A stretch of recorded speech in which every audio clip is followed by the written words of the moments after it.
That's a good way to start the show. Yeah.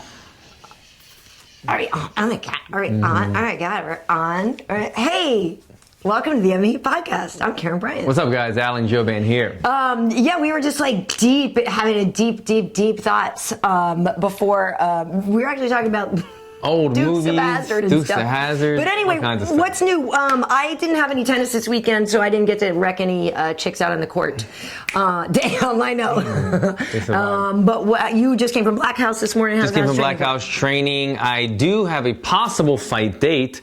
April 13th is what the UFC is telling me, which would be UFC 236. I don't know. I guess the bigger weight class to headline that one, which would be the middleweights. That's the middle. Well, that's the Gastelum fight. Interim fight, but then it's also the interim fight for Poirier and Holloway. And Holloway, those guys are main eventing, because actually Dana was describing it. So the other Holloway day. Is main eventing. Holloway is the main event because he said even though, and it's funny, John Morgan had asked the question champion at the press car, right? So usually the heavier weight is at the top, but since Max is a legitimate champion already, a current champion, good for them, he man. should be at the top, which makes total sense. I agree too, because he is a champion, and Max is a good name too. You know, he's been champion for a while. So anyway, that's the date that they're talking to me about. And I don't have an opponent finalized yet, but as soon as they send me the paperwork, it's going to get signed. Who wants to take the L that day? I don't know, man. Who's out there trying to take an L? Right at this point, I'm just like, give me anybody. I don't care. But yeah, hopefully it's a good fun matchup, and we can make it happen. Yeah, I'm sure. I mean, there's a lot of options out there, I would think. Welterweight is so busy. I mean, especially the welterweight division.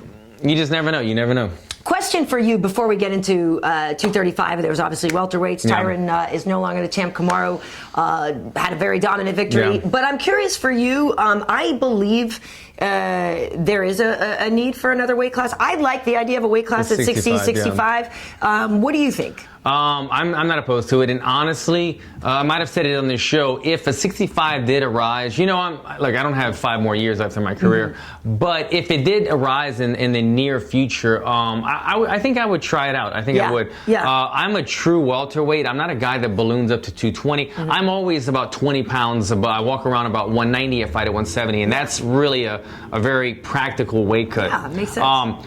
But I know that if I had to, I've overcut before, and I've hit 68, and I wasn't dying. So I know that if I had to make 65, 66 with the catch weight, the 1 pound allowance, I could do it. So I think it'd be a weight class that I would dabble in, and it would be a super competitive weight class. Just think about all the people, all the big guys from the 55s would come up, all the guys like me from the 70s might come down, and it would be kind of like, I feel like a very, maybe not a deep division, like maybe there wouldn't be 100 people like there are on the welterweights, but the 30 or 40 that would be in that class would be a bunch of killers, I would imagine. You got the Kevin Lees, the Poiriers, the Conor McGregors, the guys like me. Felder, Felder could, go Felder could probably do it. There's a lot of welterweights like me that could do it as well. Guys like Bilal said that he thought about switching classes. So it would be a super competitive, probably the most exciting division in the UFC when you talk about the mixing of those two divisions. I think it's a good idea, and also the whole idea of they want to put title fights on cards. You'd have another champion. Do you know what I mean? I guess the thing would be, because they need more champions if they kind of these pay-per-views and stuff. Exactly. But so would you make it one of those things that where you have a visa to go through all 3 weight classes, or would you tell them to pick 2, or once you fight in one, you have to stay in that one for a year or something like that? I would stay in the one, because right now we're already having trouble without you just said you want to dabble. Oh, well, I mean, I would say, I would, if I signed a 4-fight contract or something, I would extend it and go through there. But yeah, I 100% would not allow, let's just use the Conor McGregor reference, go there, win a belt, go back to 55, go to 70, go to 45. No. You have to stay, because in the division, everything stands still. When guys aren't fighting in the division, everybody else is waiting on the matchups, and it doesn't make sense. Then we're saying, oh, this doesn't make sense, or why is this guy getting the jump? Which kind of, not getting sidetracked, but Max Holloway fighting for the 55 title. Where did that come from? Where did that come from? And he was the main guy. It wasn't. Why I don't understand why Poirier versus Tony wasn't the original. Well, but I understand Tony's desire to not get an interim title, just to be give me the real thing. Yes, but I wonder why it was Max versus Tony or Max versus Dustin. Why it was Max? Why was it not just the number 1 and number 2 in my mind, which is Dustin and Tony anyway. But yeah, it's craziness. It's a little crazy. In my mind, you need to stay in your division, especially if we're trying to start a new division, and we need that division to flourish. And it only happens if people stay there and continue fighting in it. So your division now has a new champion. Kamaru Usman defeated Tyron Woodley, and it was one of those things. You know, we'll get to it because we saw T-Wood yesterday at a party too. We'll get to that later. But you know, it was one of those performances from Kamaru that, like, I feel like that fight played out exactly how you could have imagined it to, right? Yeah. If you were saying, here's a blueprint for Kamaru, how to win a fight, I feel like he did exactly what he needed to do to win that fight, and it was 100% effective, and it was like a combination of the right game plan and a combination of a bad night for Tyron to just make everything that Kamaru was doing work so much better. And I'm not trying to take it away and say, Tyron, I'm saying obviously very clearly Kamaru won, and he was very, very dominant. And even on a good night, I don't know if it would have gone differently for Tyron, but I feel like we didn't really see the real Tyron that night. Yeah. But for Kamaru, I mean, the guy went from the Ultimate Fighter, winning that, to winning this. Like, he did everything he said he was going to do. I mean, he's a good dude. Like, if you're going to lose it to, that was a good guy to lose it to, I suppose. And, like, I mean, is it crappy to not get your licks off at all? Yeah. I feel like Tyron's probably very frustrated by that, but Kamaru did what we knew he could do, and he can be a big problem for a lot of people. I feel like this is really how I saw the fight. When we talked on the last show, this is, I won't say exactly, but a lot like how I saw the fight playing out. Tyron with his back against the cage, Kamaru using his reach, kind of peppering. I didn't think there was going to be that much grappling and grinding against the cage. I didn't think that Kamaru would want to initiate that kind of exchange, but apparently when he got a hold of Tyron, he said, you know what, Tyron might be in the middle better Division I wrestler, but me leaning on him against the cage with my long arms and putting the pressure on him and hitting the body and repeatedly putting body work in, it's effective. And Kamaru has shown he's got a gas tank. Like, a lot of guys wouldn't just sit there and elbow and punch, but he could do it and nonstop. And you could see, I saw this. I could see Tyron, the life kind of getting sucked out of him. When it comes to the third, especially the fourth round, I felt like Tyron was saying, you know what? I could see in his eyes, I was a great champion. This is not my day. I just want to be done with this. And I can kind of see that in his eyes. But I would have to say a little bit of both. It was a flatter Tyron than we're used to seeing. But Kamaru, I always say Kamaru, thank you. Kamaru nullified Tyron to cause him to be flat because he pushed him against the cage. He didn't allow him to do his game. Once or twice we saw a spark of Tyron doing the overhand, right? And immediately Kamaru ducked out of the way, pushed him against the cage, and nullified it again, causing him to be flat. So, like you said, great game plan, great execution on his part. Yeah, absolutely. And that's the thing, you know, Kamaru is not stupid. He knows what to look out for with Tyron. And that is the thing that I kept thinking the whole time watching the fight was like you said, Tyron just backing up, always backing up, which isn't necessarily unusual if you're like backing up to coil up to explode. But then, you know what I mean? That you never got that explosion part out of it. So, you know, I know Tyron was saying, you know, because he had a 7-fight unbeaten streak. You know, he had the 1 draw in there with Wonder Boy, but 6 victories, you know, as a champion there, 7-fight unbeaten streak. And I know he's in there saying, you know, I should get the rematch. I feel like I've proven, you know, that as a champion, I should deserve that. But, you know, you can totally see how they wouldn't do that because of all the stuff that's going on with Colby and the Colby Marty stuff and the, you know, that and again, you know, whether it was Tyron or Kamaru, Colby is still the villain to both of those guys. And that's still a fight people want to see, is to see Colby either get his mouth shut up or shut the other guy up. So I feel like they would do Kamaru versus Colby. And Colby claims, I mean, Kamaru claims Colby turned him down for that fight a few times before. But now as a title fight, I think you got to take it. But I still think Kamaru would win that then. Against Colby? Yeah, all day. I mean, to see him do that against Tyron Woodley, who we know is the better striker, who we know has the more power in the punches and is probably the better wrestler and is definitely the stronger guy. I think that one advantage that Colby has over Tyron Woodley, and like I'm not trying to go back in the day and say, oh, Tyron gets gassed out. But when it comes to just natural cardio ability, Colby Covington is a great gas tank, and so that is definitely something that he has advantage on most people. We saw him push the pace against all the guys that he's fought. he's able to keep a higher pace than most people. I'm sorry, I was just going to make a joke about being full of gas because you're full of but that would have been... He is, yeah. But yeah, I feel like Kamaru is going to eat Colby's lunch if that's the fight. And it's just a more mouth-watering fight as well. I mean, like, look, dude, I want to see the build-up to it because it actually would be pretty fun. It's going to be a lot of back and forth. It's going to be. I mean, has there ever been a bigger heel inside of the octagon that you could think of? Chael. But I feel like people liked Chael. They were just like, because we knew it was an act, and he didn't. I feel like Chael pushed the boundary, but he didn't go past it. We're seeing new, but has he ever done the outrageous live in your face trolling Dana White type of stuff? That I think is ill-advised, and I think it's not a good look. The wearing the belt, when I saw Colby in the audience, he had on sunglasses, his hat, and the belt and a jacket, standing up the entire fight, almost stripped to the belt. Like how uncomfortable must that be? I could barely get through a 5-hour show sitting down on my butt. I gotta switch wallet pockets the whole time. I'm like, this guy's like having the belt and just yapping off. He's committed to this act that he's in. And that's the thing, is it's such an act. I guess with Chael, he was funnier, and even though I do think he crossed the line a couple times with some things that he said about Brazil or Brazilians, like I do think Chael crossed the line a few times. But I have worked with Chael, and I love Chael, and I know, it's like you go behind the curtain, you know what I mean? And like I get Chael. The thing with Colby is it's equally as scripted and equally as fabricated. He just doesn't pull, because he doesn't have as much charisma as Chael. Doesn't have the charisma, doesn't have the timing. Right, so it comes off a little more corny with him. Yeah. Whereas they could both be doing the same material. It's just that Chael has that charisma, and he just delivers it better.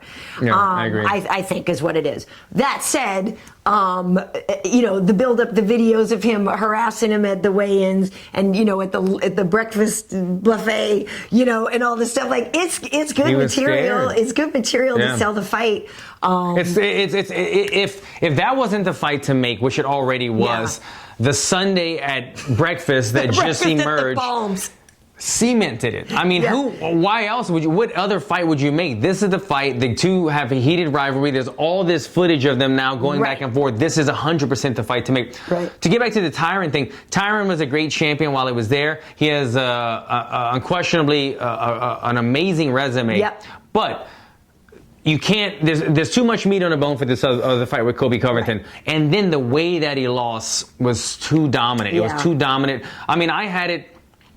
I think it was either the fourth round was a 10-8 round in my eyes, and maybe the third or maybe the fifth. I had a 43-50. I think it ended up being a 44-50 from the judges' unanimous decision. Yeah. But you see what I'm getting. When it's a dominant victory, and it wasn't a boring fight, but because to me it was intriguing because such a great champion was getting dominated. You kept watching going, wait, Tyron's going to turn it on at some point, right? But still, for 25 minutes, it's not like we saw anything crazy. It was a lot of the same. But it was intriguing to me because we're like, holy crap, this guy is outpowering the power guy. This guy is forcing his will upon Tyron Woodley, who's usually the stronger guy. So that made it intriguing. But what I'm getting at is we don't really want to see another 25 minutes of the exact same fight because I feel like it will be the exact same fight again. I hear you. I guess that does beg the question, though, if you don't do that, so then who does Tyron fight now, right? Did that leave your... Because obviously, so we'll get to the... Well, maybe now's as good a time to bring in the Ben Askren thing, because Ben Askren is saying he wants the winner of Till versus Masvidal, which is on the 16th in London. I'll be there. Oh, yeah? Hey, all my London peeps, I'm coming. I haven't been to London since a long time. I'm so excited to come to London. I can't even wait. But and that fight is dope. Yeah, that's a good fight. Masvidal. And I'm sure they'll have Ben Askren sitting front row apparently. Right. So Ben wants that, but you could. But Dana doesn't. Well, right. So here's my question to you on that. We're going to table the Kamaru thing, but I do think Kamaru Colby is the right fight to make. So the Ben Askren Robbie Lawler thing. There's a lot to unpack here. First and foremost, what did you think of the stoppage? It was I'll put it like this. I was rooting, I'll be honest, I was rooting for Robbie. I always root for the brawler type guy. And as I'm rooting for him and I saw his hand drop, I said, he's out. Yeah. You asked Herb Dean to make a split-second call when his hand drops and it looks limp.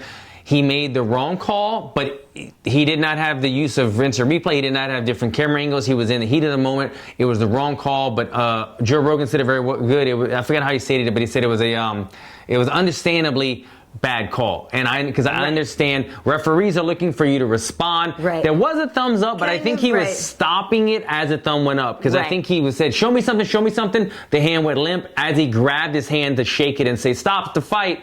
Then he responded. It was just a bad incident with a little bit of gray area that you really can't blame anyone for. You can see Robbie wasn't even that pissed. At first he was, but he goes, Robbie's just a class act, but it sucks. It was a bad call. I think they need to run it back. That's what I just want to see him run it back. I don't think Ben wants that smoke again, but I think they need to run it back. Ben almost died in the first part of that fight, right? Because Robbie, because same thing, like I am just getting to know Ben a little bit. He seems like a fun guy, like seeing him with Tyron together, he seems like a really good guy. But I love me some Robbie Lawler. Like, you could feel the emotion when you saw how nervous Robbie was. He's just breathing and focused, and that intensity is what draws everyone to love Robbie. Such a Robbie Lawler fan. Win or lose, this guy is just like, he's a savage. He's going out there to kill. Exactly. So been a fan since first getting to know him in like 2008 or whatever. I love that dude. So I thought he had the fight in the bag. I thought he had won. There was a moment there where I thought Ben Askren was out. This is what I'm saying, because people are claiming there was like some phantom Ben tap at one point. Yeah, I looked at it. I didn't see a tap. I could see him flailing to like survive, but I didn't see him clearly tap. I didn't either. Yeah. But I guess I was amazed that Ben survived that. Like, wow, what a turnaround for him to He's got a chin. Exactly. He's got it totally. He's got a chin for sure. And so when it came to the end of the fight, I saw that bulldog choke and everything, and I thought, just from sitting there watching in the bar, I was like, he got him. Like, he's out. Wow, that sucks for Robbie. But like, it looked like a legitimate thing. It looked real. It looked like the right call. And we've seen other people go out from that same choke in the UFC before. And then to watch the replay, though, I was like, is he out? Oh, I think that was a thumbs up. Oh, shit. But like, again, you could totally see why Herb made that decision. And, Robbie's like, yeah, I wasn't out, but it's like, I understand that's the call. Like, he's not pissed about it. And I understand, like, there's a lot of piling on. Everybody's like piling on Herb. Oh, Herb sucks now. Like, people really change their opinions on these refs, right? 1 minute they're the best ref in the world. The next minute they suck, they this, they that. People all of a sudden, he's making a bunch of mistakes. I don't know if that's the thing, right? So I guess my question to you is, Alan, you've been in those chokes. Let's just say Herb let it go and it wasn't, whatever. And I know we can't really predict the future, but like, how tough is that really to get out of, right? Is it a matter of like, was Robbie 9/10 done anyway? That's a great question. That's exactly what I was about to get at. So if Herb had to let it go on 3 seconds longer, would he have gone anywhere? Probably not. I don't think he was getting out. Right. And was Robbie, let's say, usually like when you cut off the arteries, a rear naked choke takes about 8 seconds or so for you to go out. That was about 5 seconds into it. So maybe 2 seconds later, he does go out. Maybe that's why his hand went limp, because he was kind of in that la-la land when he started seeing these kind of waves and it starts blacking out. And he said, let me just stop fighting. Let me just try to stay conscious. Right. And all of a sudden, it lets go. Blood comes back. And he's like, what? I'm awake. So we don't know where he was. So you cannot jump the gun on Herb Dean. Again, it was an understandably bad call. It was the wrong call, but he didn't know that and we didn't know that. You can't get mad at him, but I think because of that, they do need to run it back, because it was kind of left undone. And this Ben does not want that fight again. He doesn't want that. This drove me crazy. I'm giving Ben his props. He's got a chin, literally. And he came back and he got Robbie. But to get on the mic after and be like, yo, Dana, is this the best you got? Like, yo, you just got like your face destroyed, and then it was a questionable finish. Yeah. I don't think you can jump the gun, but that's Ben. I was just going to say, that's who he is. He's a smart guy. He's a witty guy. He knows how to kind of jump on the train. Where were you going to get at? Sorry. I was going to ask you, remember when Mike Mav got choked out by Kevin Lee? Yes. And he kind of went limp. Yeah. And then, he was pissed off that they called it. And so I guess, sometimes when you're fighting a choke, obviously you're fighting. You could argue, like Mike was, that he was like relaxing for a second to remount his defense. And like, what if that was Robbie too? Like, let me slack up a bit, see if it gets looser, Right. I don't know. I'm just trying to say that, like, you don't. I mean, we're splitting hairs here. Yeah. That's why I say that you can't blame Herb Dean. But let me just give you a little insight. If you've never been choked out, if you've never had anybody put a rear naked choke until you fall asleep, like you said, it takes about 8 seconds, and before you're actually sleeping, the walls start kind of closing in. So if he was kind of closing in, he probably just went here. He was kind of like, I'm awake, but I'm kind of in la la land. Yeah. And then as soon as you take it off, you're awake again. Right. So 2 more seconds might have put him out, and that might have been, he might have been in that literally gray area visually where he was like, I can't really fight it. There's no point in fighting, and I can't really see. He also said after, he couldn't hear anything when Herb Dean said, "Show me something." He didn't show that anything. That means you're on the right way out. Right. So, I think he. Or could, it's just that he was. I think he was covering. Yeah, it was just. It was a weird, precarious situation because his ear was blocked. He said, I couldn't really hear what Herb was saying. My arm was here, and it was too much energy, so I just dropped it because I had to relax. He's trying to just fight to stay awake. Yeah. So. It's something that people are going to go back and forth, but really, if you put yourself in Herb's position, you can't, you're doing what you're trained to do. Right. The fighter didn't respond on the first time he verbally gave an answer. His hand went limp. Those are 2 signs out of 3 that you're looking for. That's why he made the decision. I guess it just is a bummer too, because, when you look at Robbie's record lately, it's not going well for him. And I think, though, knock wood, that he's at least healthy here. Last time we know he had a knee injury and this and that. So I feel like this is one of those things where, like, it sucks. You got caught in that choke, but I don't think it hurts his stock very much. That's what I was just gonna say. It's still Robbie, and he was. I literally had the text almost written of like Lawler wins by mauling. Do you know what I mean? Because he was that close to finishing the fight earlier in the round. I feel like if Robbie goes back home and talks to his manager and they say, "Look, we want you to kind of lobby for the rematch," he could get it. Robbie was too passive at the end on like. I think he said he'd like to run it back, but Robbie is. But that's how Robbie is. He's not gonna. He's chill. But if Robbie would have debated the call a little bit more, got on a press conference and said, "I want to run this back. This is unfinished. I had him on the way out. This is what I do." I think it very much would have put everybody saying this has to be done. Robbie kind of saying whatever happens, happens. Ben saying right away, I'm not taking that next fight. This is the fight I want. Now he's creating momentum for this fight coming up, which he'll probably be sitting there in London. It's gonna pass Robbie by if Robbie doesn't take the lead on this. But you could argue that why does the UFC run it back because they want Robbie to win? Do you know what I mean? Like that's what I'm saying. Like the argument, if I'm Ben's people, I say you're just trying this again to get the outcome you want. Yeah. Like I would take offense to that personally. Maybe so. I don't know. I don't really have an answer to that. I feel like, look, when I heard Ben was coming to the UFC and I found out he was probably fighting a top 10, top 15, Robbie was the guy that I said, look, if you want to test him, a tough guy, give him this guy. It's a great fight. I would watch it again. I'm not saying I wouldn't watch it again. Hey, before we move on to some other stuff, do we have any welterweight questions in here, either about Tyron or Ben or any of these guys? Kind of the fan general consensus that Dana's not going to let Tyron anywhere near that title anytime soon. I would be surprised. Yeah, I mean, let's think about that.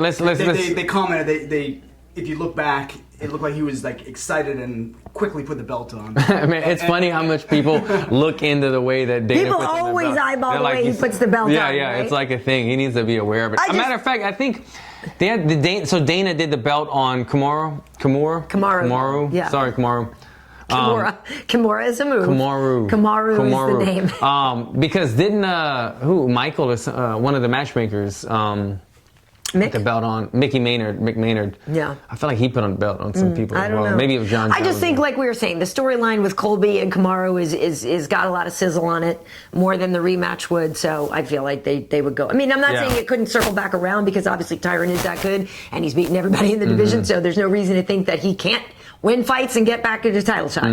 So anything else welterweight wise? Let's give a shout out to Shifra Denitra. I'm sorry, I blew Shifra, what's up, man? We don't know the last name. He just gave us a paid comment. Oh, wow. Thanks for the support. Thank you. Man. Well, before we move on, Wade, I know you're typing away there, but so we did go to Tyron's record release party yesterday. Yeah, they go. So, good.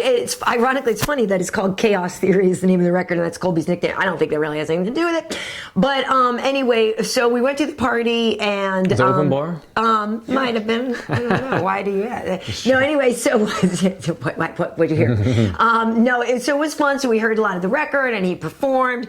We ran into some friends there. So ran into our friend Harold Perrineau, who people will remember was in The Matrix, and he's been in Lost, and he's on Claws now, right? He's a fantastic actor who is also a fight fan and stuff. So there's Harold there. That he's such a good dude, and he's totally down to the fights. Like he's really into it and everything. So it was a lot of fun. I think I know Tyron has shared some stuff about like where you can get it and the records on Spotify and stuff. So it was fun, and it was tough because part of me feels like, oh yeah, we should have taken a picture yesterday with T-Wood at his party because we've known him a long time. He's a dear friend. And it sucks. I mean, we've had to do it with you. Like after you've lost a fight, you're like, shoot, I don't really know what. But I don't know what the best thing to say. So it was nice for Tyron to have something positive, this record release party. But we were talking about it, and he's like, yeah, it was. It was a bad dream. He's like, I couldn't get anything firing. It wasn't my day. He's like, I just was there, and nothing was working for me. I was prepared. I was ready. It just didn't work for me that day, and it sucks. That literally is like a fighter's worst nightmare. Yeah. Like, I mean, that's what we think about all the time. The dreams that you have where you're trying to fight back and you're moving in slow motion. Right. That sometimes is kind of how you feel in the octagon when you're just having a flat day, an off day. And that's what I think about it personally. That's what I think about all the time. I think it's like, okay, is this going to be the best night of my life or one of these horrible dreams? And it could just go left or right. You just never know what type of night it is. And that's the risk that you take as a fighter. And it's a wild one, man. Like Tyron might have been thinking, I'm going to celebrate this. It's going to be one of the biggest wins of my life. I'm going to go and have a record release party the next night. I've got so much lined up. Boom, now the roads change and you just have to just kind of pick up where you got to go. Yeah, but one thing I do know about Tyron is he is a survivor and he is a fighter. Yeah. This is a guy that, has been through a lot of crap and was able to get to the top. So I have no doubt, I have faith that everything will be fine for T-Wood. He's a good dude. He's a real good dude. And we were saying, too, he's like, look at, losing the belt to Kamaru, clearly there are worse people he could have lost to. And Kamaru is a solid guy. He's a stand-up guy. He's a respectful person. It's in a way, it's the best of a bad situation, right? Right. If he had lost to Colby, then it would be a lot. I won't tell you what he said would have had to happen after that. I won't tell you that, but let's just say it might have resulted in might have been some incarceration after that. Anyway, so moving on. So John Bones. The main event. It was kind of the hidden. Still, I kind of felt like it was like lather, rinse, repeat for that fight. It was round for round. It was kind of a little bit of the same thing. I think that Lionheart got a little too. He would get in a bad position. I'm not saying too comfortable. John would put him in a bad position, but then he would just kind of stay there. Like you saw these positions where he was kind of turtled up, and he's got really good flexibility for a big man. You can see him turtled up, but his knees would be like up high, and it was kind of like a position that he felt safe, and he felt like John couldn't really take his back or do too much damage because he was a grounded opponent, and it would find themselves in these weird kind of in between positions. And it would kind of sit there, and it was kind of awkward for such a high-level, big-money fight. To be like, why are these guys fighting in these awkward positions? It was kind of, like you said, a rinse-repeat type fight. The one thing that I thought we would see that would be a huge factor in this fight that we saw none of was the ground game. I thought the thing that stood out, he would out-wrestle him, and that's where we've seen, or in the past, we may not have seen it too much in the UFC, but in Lionheart's past, he's some submission. He's not great on the ground. Not great on the ground. He's susceptible to the takedown. He's been submitted numerous times in his career. Now you have John Jones, who shows he could take down the best and TKO you. That wasn't even a factor in the fight. It was a stand-up fight the whole time, really. But you know how John is. Like, sometimes I guess it's... He'll just he'll decide, I just want to fight this way tonight. Like if he's a stand-up guy, I want to beat him as a stand-up fighter. Like, you know what I mean? John kind of does. In his couple of attempts to take him down, Anthony did a very good job of staying on the feet. And I think from there, like you're saying, John said, okay, we're going to make this a stand-up fight. I still have the advantage here. Right. And I did think going into this that John would win, but I also did think that Anthony obviously has more than just a puncher's chance because obviously he's a powerful guy. But John is just so good. You know what I mean? I guess I don't say that as a take away that Anthony wasn't good enough. I just think that John is just better than his opponents. Do you know what I mean? He's just better. But I guess I was a little just sort of disappointed that there weren't more like moments. I guess because I thought we would get some more exchanges between them. I thought we would get some more sort of hot spots during the fight. Do you know what I mean? And so to me, it was kind of a very repetitive and whatever. So I was disappointed that I didn't enjoy it more. Does that sound? How does that sound? I think a lot of people probably felt the same way. Tell me how you feel, guys. But I think a lot of people didn't find like this was a barn burner in any way, and especially after coming off of the 2 welterweight fights that were leading into that, the co-main and the co-main. Right. Like, it was hard for the main event to stand a chance. And the other thing was the fight was a little bit lackluster, but the whole build up to this is when you create a good story leading up to the fight about the back and forth or the heated rivalry or how long these guys have been wanting this, it creates something in your mind and it makes it worth a little more. This fight was so back to back. John was just coming off of a win a couple weeks or months ago. End of the year, Yeah, and then Anthony Smith taking nothing away, and he showed a lot of class in his fight and a lot of heart. But he was kind of just thrown into this fight very fast without a lot of the UFC fans getting to know him for very long. He only had, 4 fights in the UFC? Well, again, he was here a long time ago and then came back, but yes. On his most recent stint at 205, he was kind of just the next guy in line, and we didn't really tell the story. We didn't really get so eager about this fight as much as the other story between T. Woodley defending his belt or Ben Askren's debut. I felt like that overshadowed this fight, and with it overshadowing it, and then the performance they put on wasn't one of my favorite fights in the light heavyweight division for sure. Question for you though, Alan, because there was the illegal knee. Herb took 2 points away. 2? Can you remember that happening before? No, a 2-point deduction? It's been a while, and I believe it's because he thought it was intentional. And so, and it's funny because I'm curious how the people who what they thought about the way Herb reffed the Lawler fight, and then what they think about. I was thinking, Herb, don't mess up again, bro. Like, but it was illegal and I remember we were in the bar and everybody was like, wait, what? But did you see when he was restarting it and he goes, did you check the replay? He goes, replay it one more time. Right. He was second guessing himself. Yeah, but my question to you is, there was the option of taking a disqualification, and Anthony could be the champion with a DQ loss, and he didn't do that. And I personally think it was the right thing to do to not take the win by that.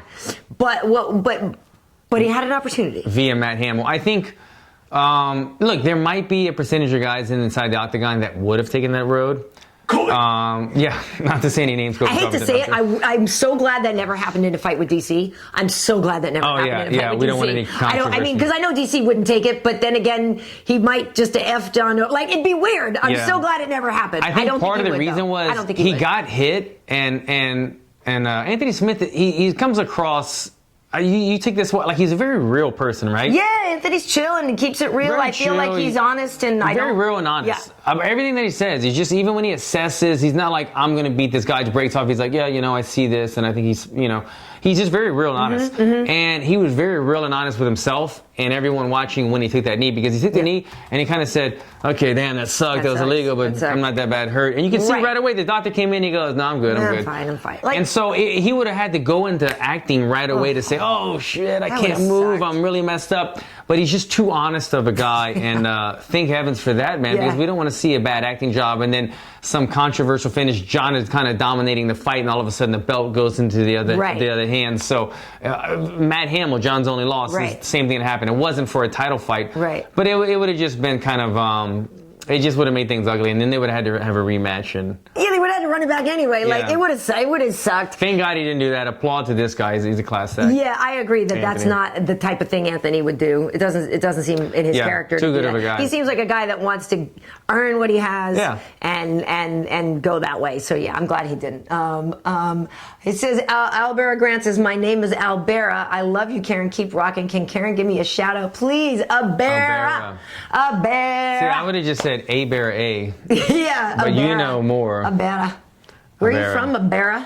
I love it. or is A-Bear A? A-Bear. Air Bear, A-Bear A. I think you covered all the it's a bases. Bear. Hi, thanks for watching. We had some viewers from England enjoying. Oh, from England. Okay, so like I said, I'm going to be in London. I leave like next Wednesday or something. When is that like fight? That's the coming 16th, up in... yeah. Okay. Yeah. So I'm very excited about that. And I'm expecting, one of those legendary London crowds that we hear so much about. Because I haven't been to any of the UFC shows in London. And like I said, I haven't been in the country in quite some time. So very excited Darren about it. Till gets some pretty... Oh my God, I can't even wait. And then just to see Masvidal in there just like thugging. But what was there? Just a fan from England. Oh, hi, Gavin Marney. Hi, Gavin Marney. What's up, Gavin? Nice to see you. I'll meet you at the pub. Also on the card, my old training partner, my buddy Pedro Munoz. That's what I was going to say. I wanted Cody to get Garbrandt. Dude. I don't want to say this was a shocker. I think the fight was just shocking how it played out. I was kind of calling this, and I like Cody. I don't want to get against him. Pedro's my guy, so I was obviously rooting for Pedro. Right. But Pedro is a guy, before we kind of assess the fight, that I have always seen so much potential in. He's a hard hitter. He's got great boxing. He's got good grappling. He's got phenomenal jiu-jitsu. That's what I was going to say. He's a submission guy. Submission artist, but he's got grappling as well. It's just tough when you're going against all these college wrestlers, but he's got good grappling. Yeah. He's a very well-rounded fighter is what I'm getting at, with a solid chin. He was standing in the pocket with a lot of guys and a solid chin. His first loss in the UFC was against a Sun Sao, I believe. And that was like his debut. He was very good, and Sun Sao hadn't lost in 5 years. And I believe it was a split decision that I had going towards Pedro. So he's a guy that he's just starting to kind of get the recognition. He's just starting to get all these submission bonuses to get this huge knockout over a name like Cody. And what a fight, right? These guys, Cody choosing to stand there and bang. Yeah, I mean, and it's funny because like how we were saying how the card, how some of the things in the card like didn't quite deliver. Like when you had this banger of a start, you kind of feel like, oh, we're off to the races now. It's hard to keep that. I thought it was an incredible fight. I thought there was one point where Pedro had him down, and I'm sitting there, I'm yelling like, he's done, because I thought he was going to get submitted. Yeah. I thought for sure he was going to sneak in there and like choke him out. I thought it was kind of odd how Pedro kind of let him get up again. Right, because I thought there was one point where he really had the option of the submission, but obviously, like you said, Cody's a tough son of a bitch. I think he was kind of a little nervous about Kobe's scramble ability, because you saw the one time Kobe, when he was hurt, got up with a flying knee. Right. Oh my God, yeah, right. He was getting it put on him, and then all of a sudden flying knee from the ground. So his scramble ability from the ground can cause a lot of chaos. I think Pedro must have been aware of that, and we didn't know that, and that's why he kind of was easy on diving right in. Yeah, you're right, because Cody, and that's the thing, right? So Cody was looking good, and I remember there was part of it, I was like, oh yeah, he got his swagger back, because I did wonder after the losses to TJ, coming off of losses like that and getting knocked out, like Cody always presents a lot of confidence in his public persona, and I'm not trying to say that it isn't real. I'm just saying, but we know, it's only human. You're coming off losses, your confidence, you're you got to build demons right all the time. So I felt as the round was going on and certain things were happening, I was like, oh yeah, Cody's kind of got his groove back. He started to get his footwork. He had his little groove thing going,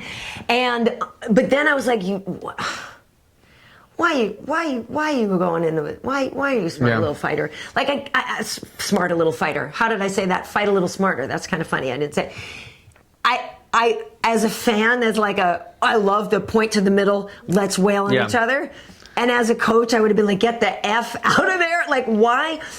Coming off of 2 knockout losses. Yes. And it's not the right time. You could be the hammer just as many times as you could be the nail in that exchange, and we saw they both got it off.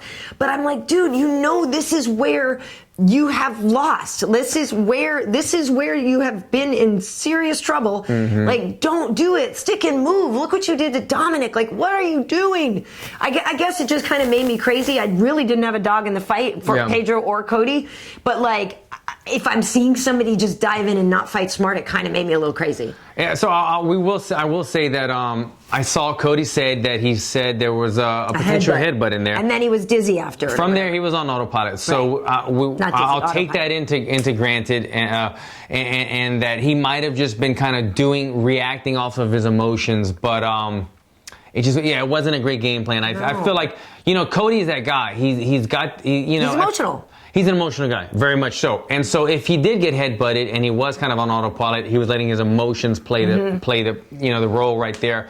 Just running Pedro down. And I felt like Pedro was almost he was very shocked when Cody kept coming forward and throwing punches. I could see Pedro like, this is happening, like we're doing this. And then he hit him with the right hand and left hook, and then Pedro got kind of hit, and Cody was still standing there, and Pedro, I could just see his eyes light up like, I guess I'm just going to throw it again. Like if you're going to stand right in front of me. Put his lights out, man. I think we've talked about this before, like Cody losing twice to TJ in the fashion that he did. I hope he takes it well. He came back. He seemed very motivated with the birth of his daughter. Going into this fight, very motivated. Him and Pedro, nothing but respect leading up to this whole fight. But again, 3 knockout losses in a row is going to be a very, very difficult thing to deal with. Coming the high roller coaster of being the champion of the world, and when he kind of just came on by storm, and then the fall that he's having now. One year where he just was kicking so much butt that year. Everybody loved Cody Garbrandt, and now they still love him, but emotionally as him for a fighter, he's going to have to just try to find a way to shake these off and get back in there.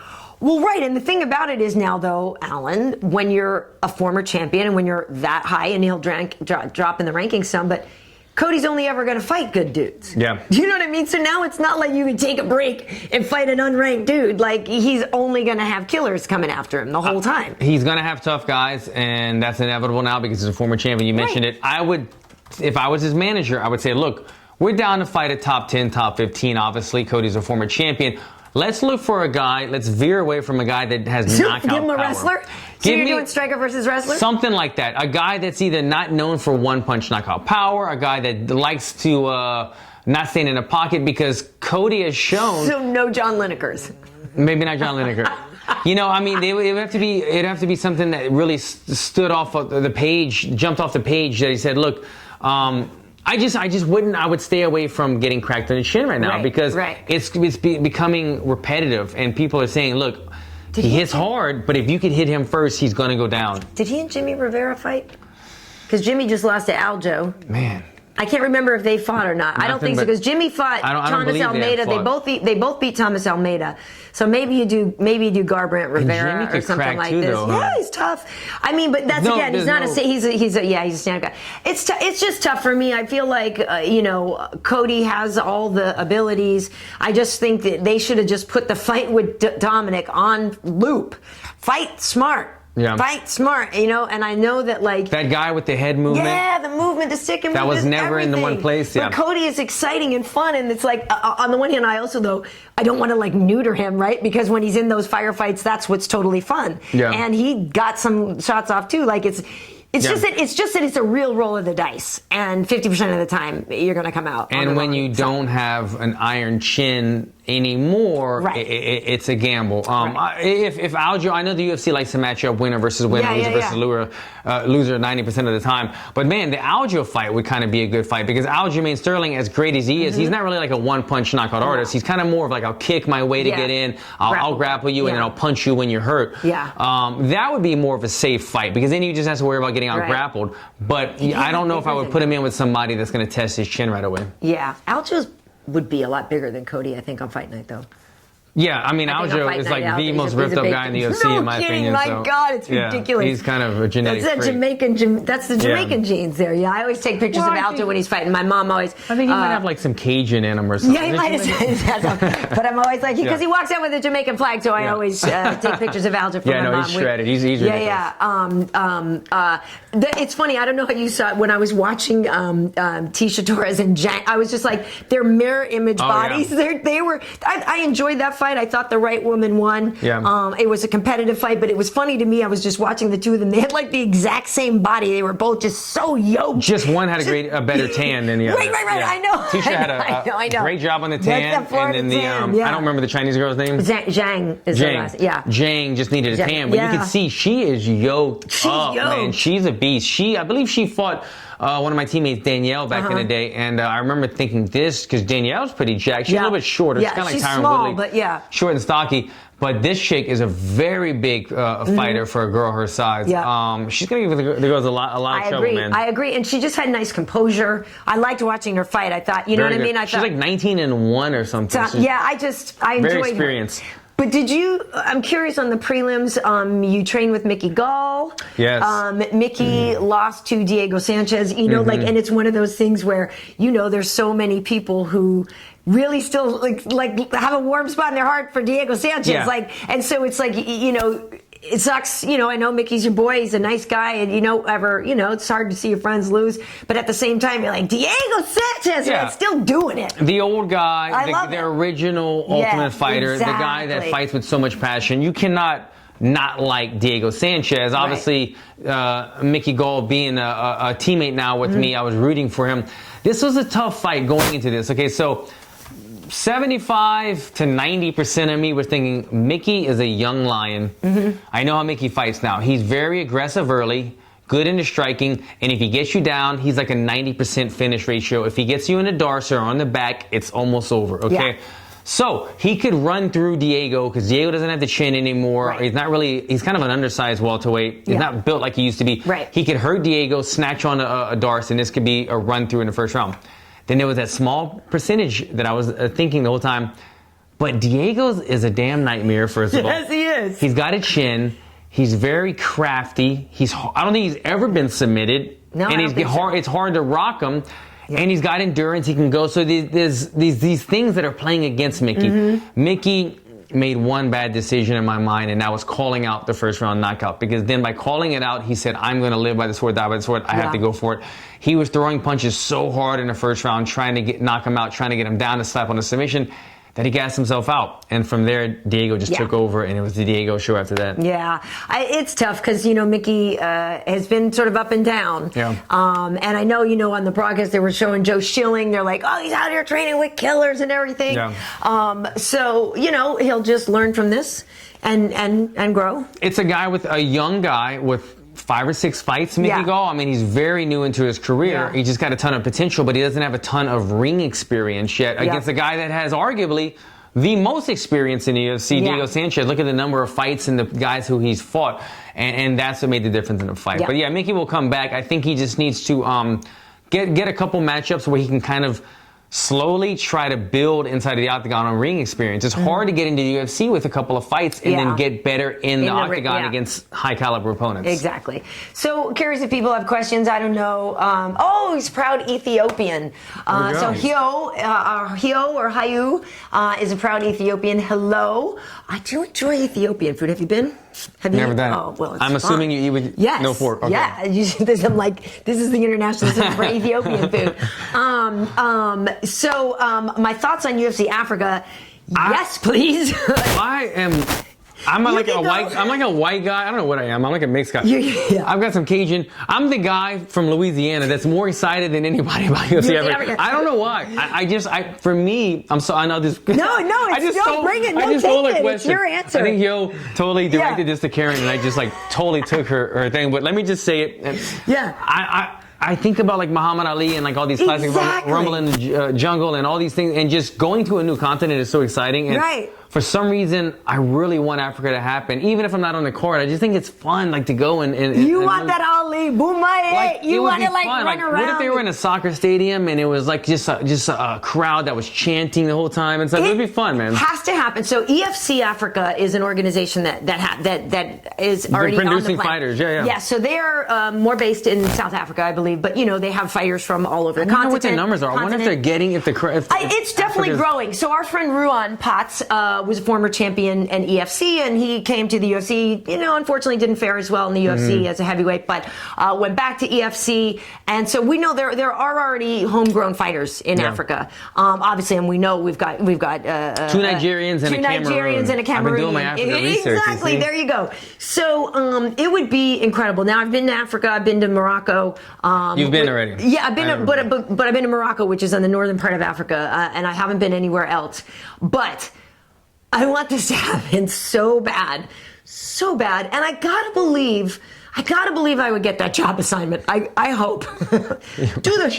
do the right racist thing and give me that job assignment. What if you had to like? Do the token what if you had to thing. wear like a classic headpiece? Like, yeah, I would rock like African, some Kenyan, traditional African Kenyan outfit or something. I would. Sandals, no high heels. I look good in kente cloth. Like I would have so much. I want to be fun. a part of it. If I'm not fighting on it, I want to just. Do I really something. hope it happens. So H.E.A.T, awesome. Hayu or H.E.A.T, however we pronounce your name, I definitely wish I could get it right from Ethiopia. But I would love that. And to add on that, I think that we have a much more likely chance now that we have our first Nigerian champion in Usman. Coming up April 13th, fighting for the belt is Stylebender, who's another Nigerian, and then we have the always fun Ngannou, Cameroon. So if we possibly had, I mean, look, I could really see Stylebender winning that fight. That fight could go either way with Gastelum, but it could go either way. If Stylebender wins the belt and we have two champions, I mean, I don't see why there would not be a show in Africa. Yeah, I mean, I guess if it's just like the logistics, unless it's logistics and political stuff like stuff that. or something. I mean, and to be fair, in terms of spitting out the money and the effort, I think they would do it. I would imagine it would probably be in South Africa or something, since that's just more of a place that's already used to fights and maybe has the fan base already there. I don't know if you went to other countries how big of a fan base there is. Also, unfortunately, there are some countries there with some questionable leadership. Yeah. You know what I mean? That could be maybe a reason we wouldn't go to certain countries, right? So I would imagine it would be South Africa if it ever happened. That's just my opinion. Or it would be somewhere like Morocco. Do you know what I mean? Something like on the northern Africa place first. Let's get our feet wet and then go from there. But I hope it happens. You were saying Hawaii has to happen first. Hawaii has to happen first. Well, the thing I've heard about the Hawaii issue is there's not necessarily a big enough indoor arena, right? And if they do it outside, it rains every day in Hawaii, and they can't have the rain, And also, I think they were saying it's cost prohibitive because, like, it's expensive to buy an airline ticket to Hawaii, right? Mm-hmm. So fine, there's locals that could come, but if you're trying to get other people to come, Hawaii is pricey to go to. You're banking on only Hawaiian locals to come. But at the same time, look, I fought on shows, Bangor, Maine, my UFC debut, where I think it was like probably a 5,000 person seated arena or something. So I felt like they could fill 5,000 seats because Hawaii's been having shows forever. And, maybe these are like 1,500, 2,000 type arenas. Hawaii's largest indoor arena is 11,000. 11,000. Okay, I just had always heard it was like some logistic thing about. Yeah, it could be tough to fill on 11,000, but then you cut off the top row or something. I would also be ready to go to UFC Hawaii. So I'm not. Yeah, I've been Hawaii. I would probably. As exciting as Africa sounds, I'm not mad about fighting in Hawaii either because like the one time I fought in San Diego, we were laying out at the pool every day. Totally. The pool had a slide. It was on the water. Were you out in Orlando too? Weren't you like hanging out? Orlando. Yeah, I did Orlando. We went to the crocodile park, or the alligator park. Totally. I went to Disney World, all kinds of stuff. It's good. No, it's fun. I'm hoping. I'm also as much as I love Africa, I'm getting to go. I'm going to London and I'm going to St. Petersburg. I'm going to Russia. The other thing I really want Japan again because I've never been to Japan and I really want another show because I really need to go to Japan. Yeah. I need somebody else to pay for the ticket. Yeah, that's kind of how I am with everything now. I know, right? Put it on the bill. All right, any other questions here? Nothing. I mean, they're saying in the welterweight division, who next for Usman? Come on, Colby. I mean, that's the thing. You guys covered that. Yeah. Also, this weekend, like I said, I'm going to Wichita. We have JDS versus the Black Beast. Yeah. So I think it's a challenging fight for Derrick Lewis. I think Junior Dos Santos is so smart, has such great boxing. Fast boxing. His chin has seemed to come back. I mean, I know for a while people thought his chin wasn't there anymore. Yeah. Junior is a smart fighter. And I feel like he has more ways to win.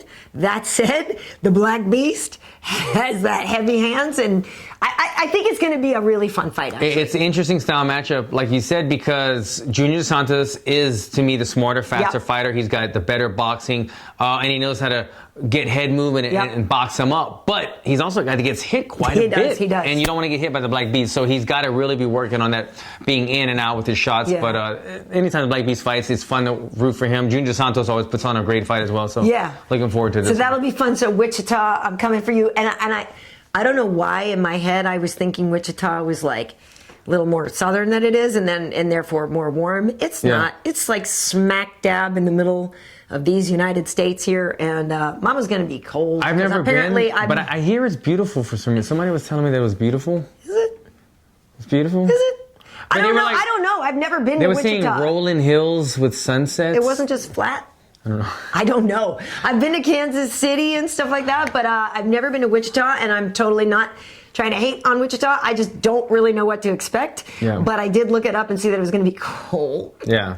Yeah, I wasn't ready I've never for that. I It wasn't could be ready good for for that. Derrick. You won't get hot. Oh, yeah, his balls. Hot balls. Balls got hot. Internal temperature. Anyway, yeah.